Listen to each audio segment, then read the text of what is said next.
Daniel Hutchins, and today we are doing a Spider-Man Dan video. And today's Spider-Man Dan video, I'm actually going to be doing a live stream.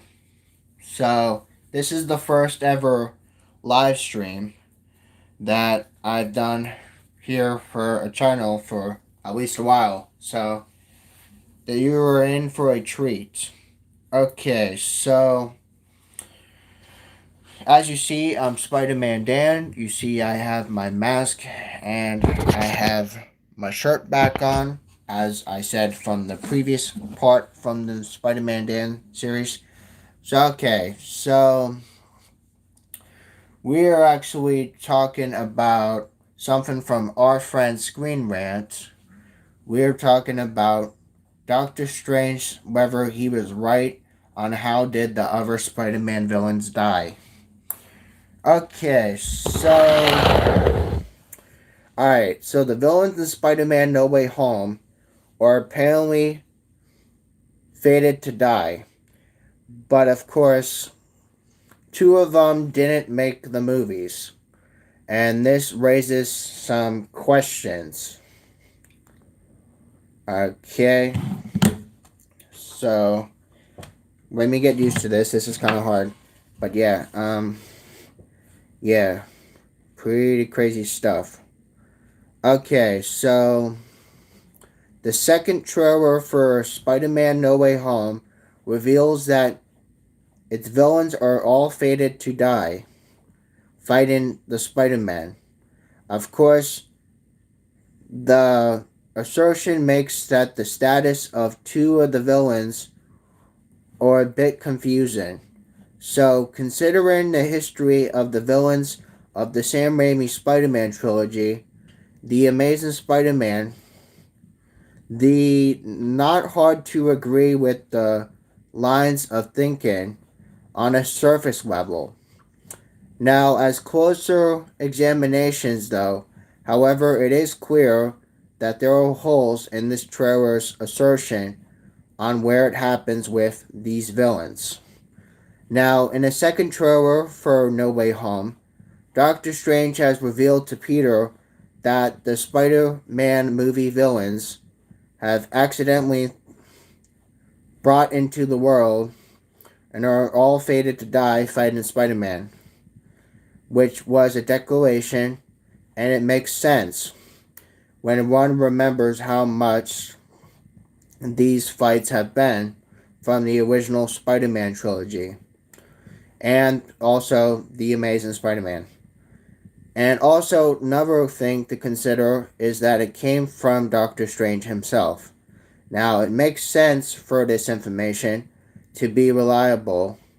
The trailer even has Otto Octavius saying that Peter's fighting Ghost, further emphasizing that the villains are all supposed to end up dead. Now, related to this article is why Spider-Man No Way Home trailer didn't reveal Maguire and Garfield. But again, if you guys who've seen that one of my other videos on my channel, you guys probably already know that answer because I talked about it just a few days ago. Now, however, if Doctor Strange is right, then it makes to the inclusion of the two of the Spider-Man villains in the film, which includes Sandman and Lizard. Now, rather than suspect many of the villains in previous Spider-Man film franchises died at the end of their movies, Sandman and Lizard are both very much alive at the end of their movies. And while neither of these show up again, mostly due to both of their franchises getting cancelled, there was nothing to imply that they would have died off screen.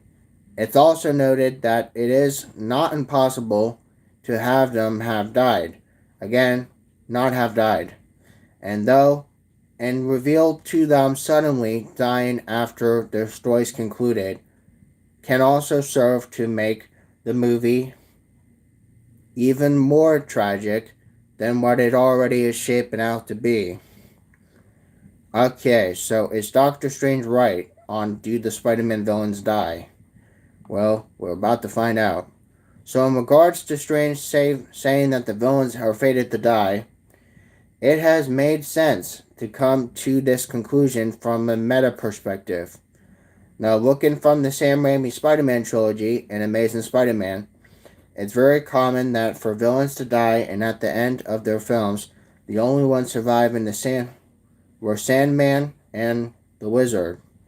Now, the Rhino and the Green Goblin from Amazing Spider-Man 2 were both kind of weird as well. But of course, while it did show that not every Spider-Man villain died, the villain's death is still an all too common accuracy and occurrence. Now again, especially with whoever is this main villain of the film, we don't know who the main villain of the film is. Again, so it would have to be excusable for a person to just say that they all die at the end, instead of just saying one person died at the end. And again, still Sandman and Lizard are among the few who did not die, yet they're being grouped in with villains that did. This is controversy, guys. Controversy! Controversy! You know me, it's controversy. Again, controversy. So this turn raises the possibility to some shrugs of some shoulders and some shrugs of heads to that of the characters may have actually died off the screen. But we don't know if they died off the screen unless you yourself leave a comment down below this live stream.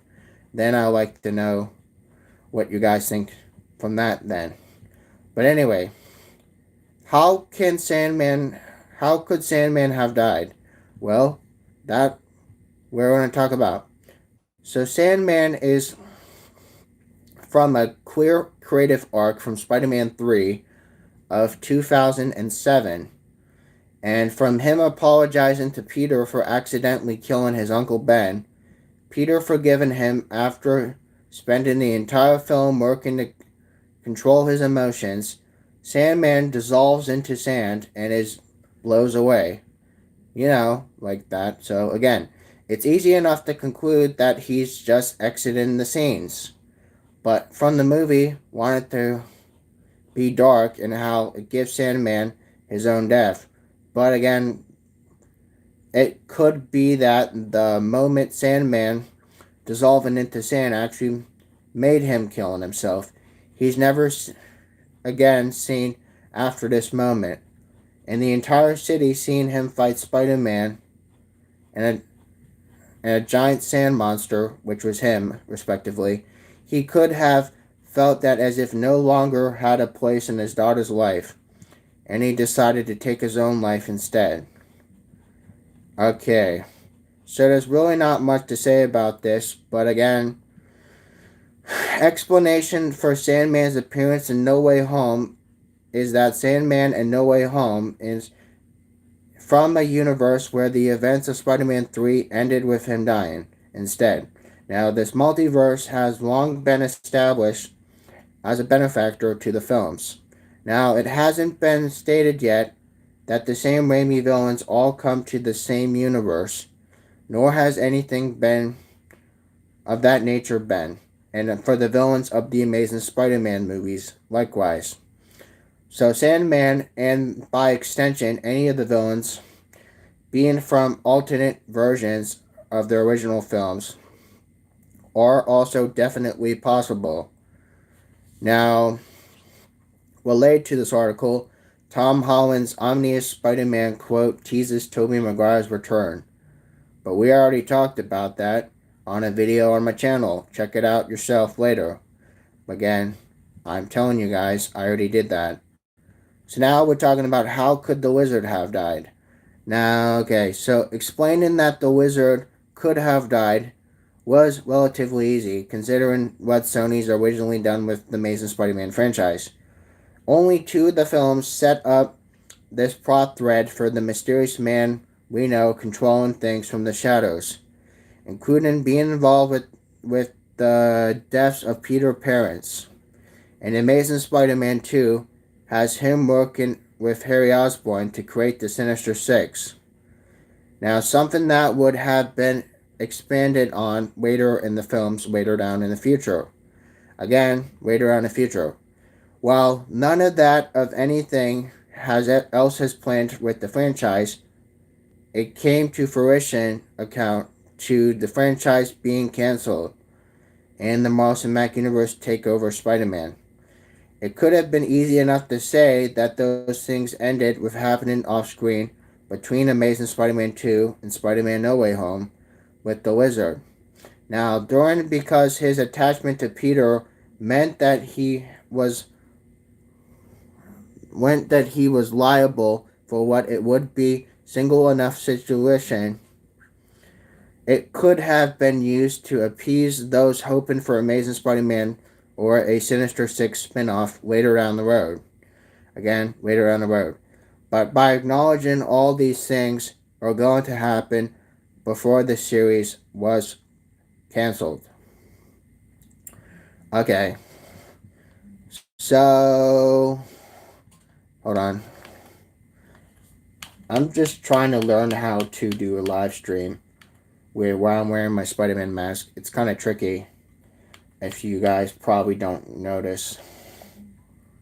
I'm also reading my articles off the internet from my PlayStation. So that can probably be another reason I can getting used to these live streams. Okay, so again, expanding on this could be challenged not only by Sandman and Lizard, but by all the villains of Spider-Man No Way Home. While anyone who's watched their movie could have seen most of them die, there was also being brought into the MCU either before their death or they already happened. They don't have to necessarily still die though, but at the end. But all the attention being given to these characters or the villains dying off would be used to set up their deaths being reversed and allowing them to have a second chance in a good life. And ending what would be right on the line of Spider-Man's character. It would be a great way of honoring the older Spider-Man movies while also still respecting what is still within today with our modern day Spider-Man movies. So again, I gotta take my mask off, guys. Yeah, it's really hot under my mask if you guys don't know. So yeah, anyway, that is what's going on with Spider-Man right now. Spider-Man article from, again, a couple hours ago that I want to read. So it gets hot after a while of wearing my Spider-Man mask. So again, I just wanted to get this over with, part 5 of 20, which means I only have 15 more parts to do before February, where I'm going to be wearing the full suit, where I'm going to be wearing the Halloween costume with the mask. But again, I still promised you guys that I was going to do it. It's just I don't know when yet. I think I had planned sometime in the middle of the month of February. I don't have that calendar in front of me right now. It's actually on the other side of my room. Hold on a minute. So I could tell you. So respectively speaking, when I'm going to be doing my February appearance as Spider-Man Dan with the Halloween costume and the mask, I'm going to be doing that sometime on February the 16th. Yes, February the 16th of 2022. Again, let me know what your guys' thoughts about that day is, because that's when I respectively am going to do another costume Halloween's costume Spider-Man Dan special. So again, let me know what your guys' thoughts about that is. Give me some ideas before then on what I should talk about. And then, of course, I just want to let you guys know that I am actually doing pretty good. So yeah. Um, Now I'm just trying to figure out how the live stream here works. Again, this is my first time using the live stream since YouTube has updated it. So again, I'm sort of still kind of new at this new live stream thing that YouTube has. You see a close up of my face. That's because I have to make sure the camera is on rotate. It has to be on a certain. It has to be at a certain direction. Um, but yeah. Anyway, this is Daniel Hutchins, and I'm your host. And again, let me know what guys' thoughts are about this. Whether Doctor Strange was right about the No Way Home theory, about the Spider-Man villains. And again, you have a wonderful, wonderful day. Bye.